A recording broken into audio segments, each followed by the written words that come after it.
Goeiemôre aan julle almal. Dis die 19de Augustus. En wat 'n voorreg om met jou te kan gesels. Ek voel sommer heel wat beter vandag. Prys die Here. Dankie vir julle wat vir my omgegee het, vir my gebid het. Ek waardeer julle uit my hart uit. Ek voel regtig sommer beter.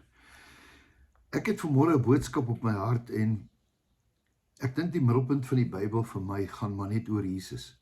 Want hy is die weg, hy is die waarheid, hy is die lewe. Dit gaan alles oor hom.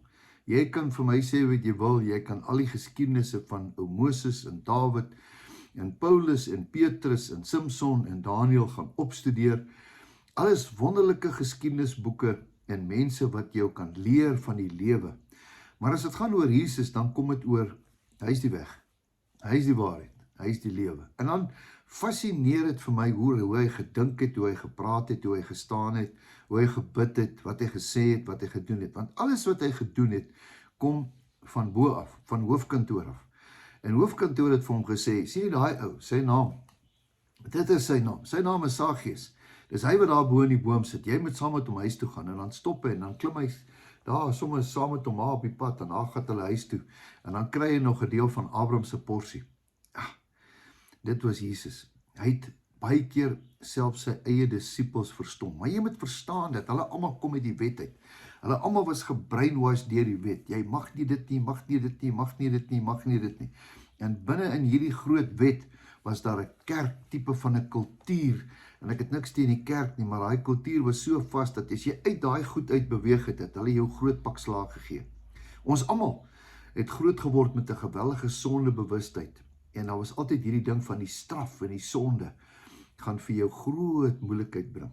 En dan kyk ons hier 'n gedeelte waar Jesus so 'n bietjie wegbreek van die gewone af. En almal hou hom dop en dan sien hulle hoe wonderlik hy is, verskoning. Hoe wonderlik hy is en die wonderlike dinge wat hy doen.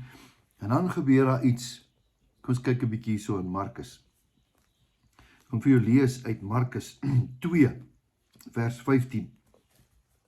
En terwyl hy in sy huis aan tafel was, kom daar baie tollenaars en sondaars saam met Jesus en sy disippels aan tafel. Daar sit hy aan sy tafel. Want daar was baie van hulle. Ek wil jy moet mooi hoor.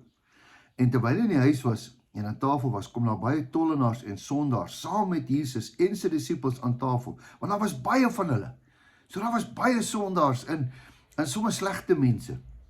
En hulle het hom gevolg. Het hulle gekyk, hier is hierdie Jesus, wat doen hy? Wat 'n merkwaardige man. Hulle gaan net agter hom aan, kyk net wat hy doen. Hulle was nuuskierig. En toe die skrifgeleerdes en die fariseërs hom sien, saam met die tollenaars en sondaars sien eet, sê hulle vir sy disippels, wat is dan aan hom dat hy saam met die tollenaars en die sondaars eet en drink? Wat is dit aan hierdie ou? Kan hy nie daar by die groot, goeie kerkmense, die ouens wat, maar hy fokus op die tollenaars en die sondaars en die slegte ouens. En toe Jesus het hoor, sê hy vir hulle, die wat gesond is, het die geneesheer nie nodig nie. Maar die wat ongesteld is, ja, ek het nie gekom om die regverdiges te roep nie, maar die sondaars te red tot bekering. Wat sê hy eintlik vir ons? Hy sê eintlik dat die ouens in die kerk is alright. Hulle word geleer, hulle word gehelp, maar die ouens daar buite die kerk is stikkend. Baie interessant, my Leonora se roeping was nog altyd die ouens buite die kerk vir die kerk. Daar's baie mense wat nie meer wil kerk toe gaan nie, vir baie redes. Ek wil nie die kerk sleg praat nie, maar baie mense het nie meer die vrymoedigheid om kerk toe te gaan nie. En ons harte is juist vir die ouens daar buite, wat stikkend is, gebroken is. Eendag het ek my pa gevra, waar sal Jesus nou op 'n Sondag, watter kerk sal hy kom besoek, as hy nou geleef het hier in Pretoria?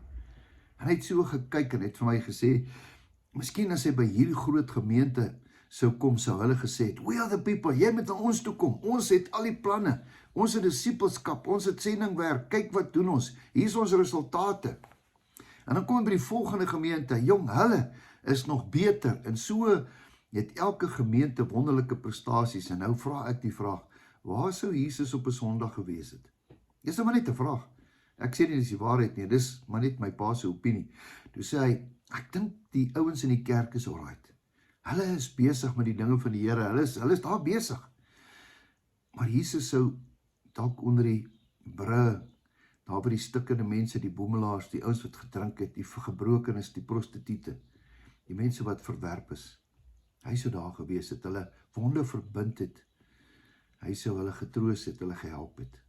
Dit was sy hart. En dit is ons Jesus. Nou vanmôre wil ek vir jou sê, dat Jesus het gekom vir die wat verlore is. Ons almal is gebroken, ons almal het gesondig. Ons almal moet maar aan die tafel by Jesus kom sit. Niemand is te belangrik vir dit nie. En ons kan ook nie neerkyk op mense wat langs die pad lê en sê hoe sleg hulle is nie. Ergens langs die pad het ons net meer genade gekry. Het ons maar net uit 'n ander huis het groot geword, dat daai ou wat dit dalk verloor het. En is ons taak om vir daai ou van Jesus te vertel. Dis eintlik waar dit gaan. Ek wil graag vir jou bid. Here, baie dankie vir die voorreg wat ons het, om in die huise groot geword het, waar ons groot geword het. Dankie vir die voorreg wat ons gehad het, om te kon hoor van Jesus. Here, ons taak is om mense daar buite, Here, te gaan raak leef, nie te raak slaan met Bybels oor hulle koppe en hulle vertel hoe sleg hulle is nie, maar hulle die liefde van Jesus te gee, en om hulle te vertel van die genade van ons Jesus Christus. Here, ek bid vir elke persoon vandag wat na hierdie boodskap kyk. Ek bid dit in Jesus se naam. Amen. Mag jy 'n geseënde, wonderlike dag hê. Weet dat Jesus jou verskriklik lief het. En my en jou taak is daar buite om iemand te gaan raak leef. Dalk daai persoon wat jy nie meer gemaklik is nie, wat nie lekker lyk nie, nie lekker ruik nie. Dis hy wat Jesus sal by wil stilhou. En jy is die hande, en die oë, en die voete, en die beursie van Jesus. Jy moet dit nooit vergeet nie. Totsiens, jou beste lê voor.